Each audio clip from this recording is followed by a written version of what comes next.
If sewing were all about the fabric, I would be the best seamstress in the world. I love beautiful fabric. I think beautiful fabric is the most amazing thing, and I could spend all day in a fabric store. Unfortunately, my skills are such that really, I think that anything you can fix with pins and duct tape, I'm good. Anything beyond that, I'm not doing any. Oh, no, sorry. I'm not doing any sewing. Now, there's a history to this because in eighth grade, when I was back in the dark ages, if you were a girl, you went to sewing. And if you were a boy, you went to shop. Now, I would have rather gone to shop, but nope, I was a girl. I had to go to sewing. And so we all had to pick a project. I wasn't going to be making any dress and I wasn't going to be making any skirt. I wanted to make a jacket. Now, for somebody who's not very good at sewing, picking a jacket, maybe not the best choice, but I was definitely going to make a jacket. And I went to the fabric store and I knew exactly the fabric I wanted. And remember, this is the dark ages, 1977.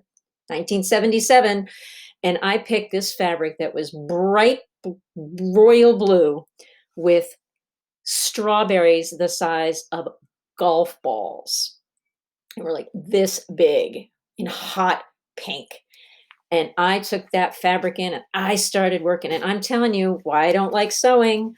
First, you had to cut out the pattern. Then you had to lay it out on the fabric and you had to pin it just right. Then you had to cut it out.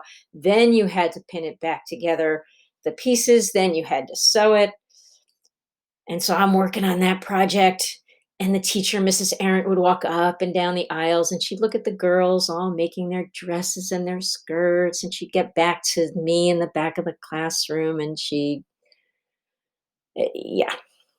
And I have to tell you, I did finish that jacket and it was the ugliest jacket that the 20th century has ever seen. The good news is I think my mother got rid of it shortly afterwards. I mean, as it turned out, my cousin made me a matching hat that also has been lost happily to the dump. Now, what I lack in enthusiasm for sewing, my mother made up in spades. She turned her wedding dress into a Halloween costume for me when I was in first grade. And when she was in her late 40s or early 50s, she took up quilting.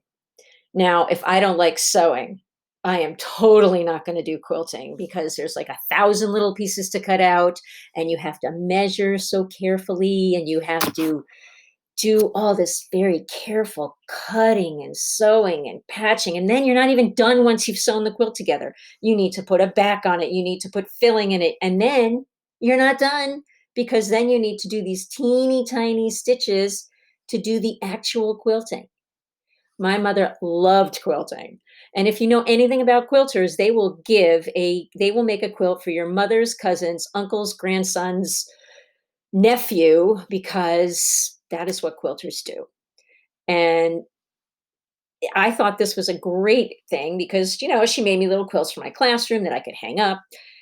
And at one point, I had seen this really cool quilt called a bug jar quilt, where it looks like you have these jars of bugs and you use fabric that has insects on it.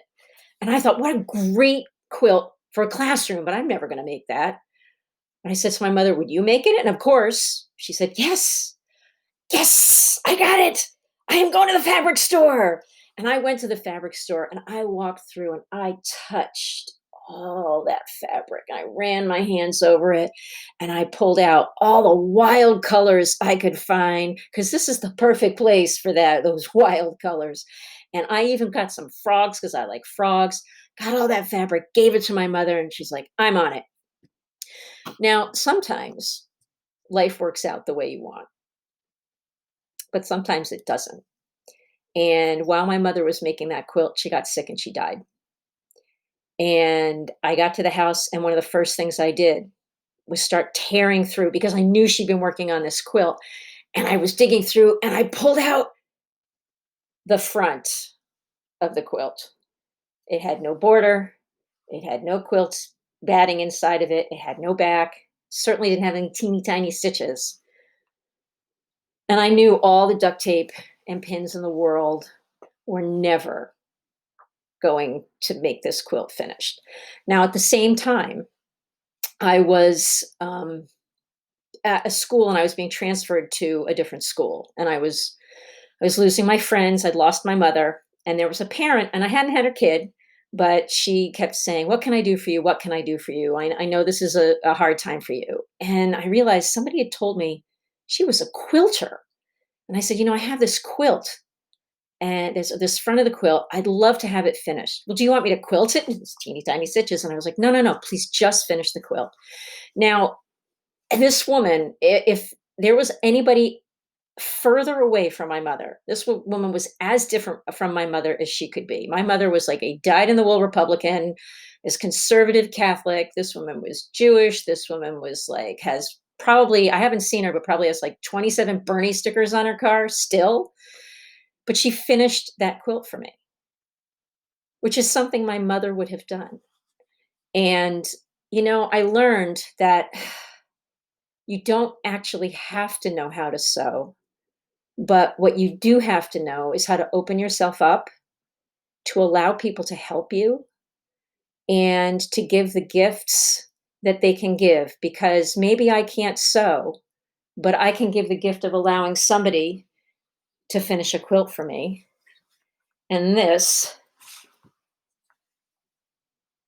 is the quilt.